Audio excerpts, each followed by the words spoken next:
Hello mga guro! Welcome back muli sa Guro Tayo TV. Thank you so much po sa mga nag-subscribe sa aking channel and sa ating mga new visitors. Please consider subscribing also, liking this video because today we will be discussing how you can accomplish objective number 2. MOV for objective number 2. So basically, this is just a lesson plan. For objective number 2, verification is one lesson plan with annotations identifying research-based knowledge and or principles of teaching and learning used as basis for planning and or designing the lesson. So, para makuha natin yung 5 points, which is the outstanding, we have to use research-based knowledge and or principles of teaching and learning in all the components of instruction in the lesson plan to improve the student's learning. So, para ipakita yon, we have to use or indicate a certain principle or a research-based knowledge in all the parts of the lesson plan or the lesson process. So, I'll be showing you by the way, when we say research-based knowledge, ito yon, information, knowledge, or data acquired through systematic investigation and logical study. Ito yung mga study na nakapublished online or yung mga published sa ating mga libraries. Principles of teaching and learning, meaning teachers' views, understandings, and conceptualization of teaching and learning. Components of instruction, meaning learning objectives, instructional activities, and assessment. So, itong components of instruction, ito yung lalagyan natin ng mga research-based knowledge and principles of teaching. So, without much ado, I'd like to show you my lesson plan.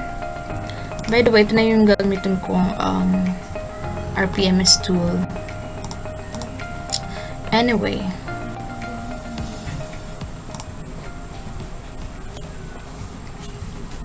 so this is the lesson plan that I have demonstrated. This is for grade 9, English 9. And yung lesson dito is judge the relevance and worth of ideas, soundness of the author's reasoning, and the effectiveness of the presentation. You may notice na yung ginagamit nating DLP or lesson plan ay yung mga na-demo na rin natin. Kasi hindi naman sinabi sa guidelines or dun sa RPMS tool na bagong lesson yung gagawa natin.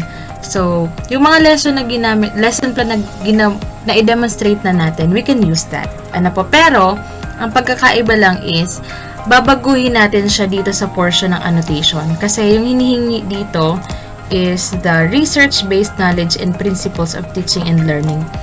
So, yung mga una kong nalagay dito, yung indicator to, in-state ko dito kung ano yung mga indicators na na-target ng activity.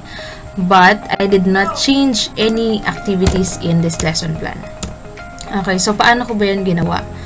Nag-start ako dito sa reviewing the lesson. So, basically, this is the part where we review our previous lesson before we begin in the new lesson or we continue with the lesson. So, sabi ko dito, the overall philosophy used in this lesson was progressivism because it teaches the students to evaluate information so that they can become a good citizen of a democratic society. Since the lesson is actually developing the learner's judgment of different aspects of the information they have received, hear or heard or read or listened to, yun. Kaya sabi ko dito, progressivism. And also, all the activity are actually about looking for or evaluating an issue. So, kaya yun yung inilagay ko dito. Nilagay ko na dito yung philosophy of teaching kasi it also embodies principles of teaching. So, kung may philosophy of teaching ka, meron na dun kasama na principles of teaching. But at the same time, nilagyan ko pa rin siya ng kung anong principles of teaching. By the way, yung principles of teaching na sinasabi natin is also, it's just your view, your how do you want the activities, the lesson to transpire within the lesson. Ano po. Pero, actually, nag-search ako sa internet ng mga tamang term para gamitin dito. Alam mo na, yung mga head natin. So, anyway, ito yan. Constructivist also observed in the activity. The visualization and technology were used in this activity as teaching strategy as well as a teaching principle in the philosophy. Teaching principle. Yan. So, meron po talagang principle of teaching na about technology wherein teacher views learning to be more effective when the use of visualization and technology. So, nagkataon na this is a video lesson or a video. Okay, next natin is motivation. So, ang motivation ko dito ay photo essay. Ang sabi ko dito pa rin is this lesson is inductive in approach, which is because I started with a specific concept before discussing a much broader concept or much broader concept of the lesson. Sabi ko din dito, the principle of teaching used in this activity was student engagement.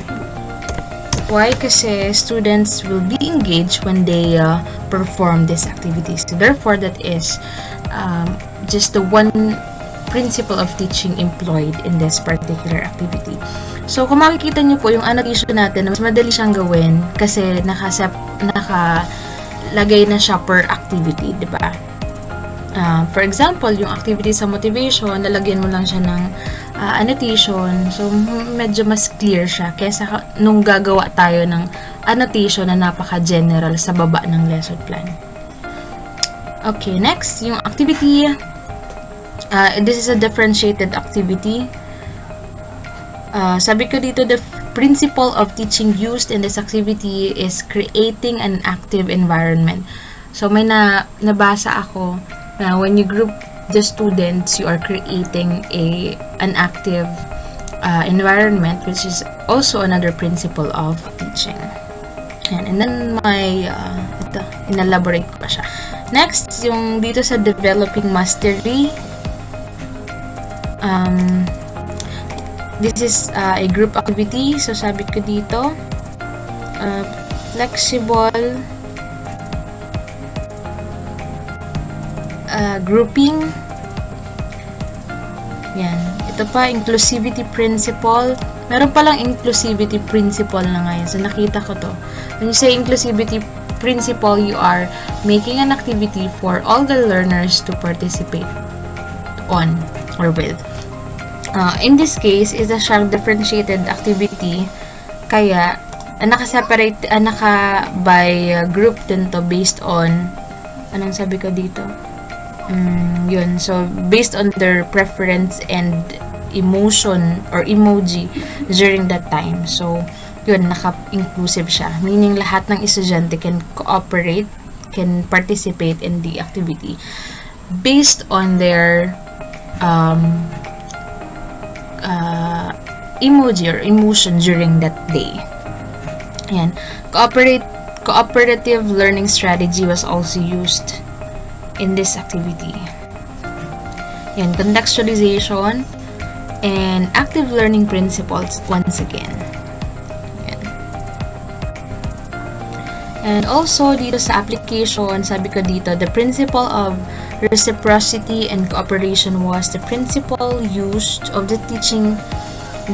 of teaching evident in this activity. The learners must cooperate and reciprocate the actions of each other in order to get to know each other and also to accomplish a learning goal to encourage more learning to take place. So, isa siyang magandang principles of teaching wherein we encourage cooperation and reciprocal action from each of the students. So, yun lang. Hindi ko na po nilagyan dito. Yan. So, dito sa additional activity, wala na rin. Hindi ko na siya nilagyan. Basta ang importante doon sa process of learning. And so that's all that I want to share with you tonight. By the way, don't forget to put your references here in the learning resources. Hindi na tayo magagamit ng proper referencing style kasi ilalagay na lang natin siya dito. Ano po, ipapaste na lang siya natin dito sa learning resources.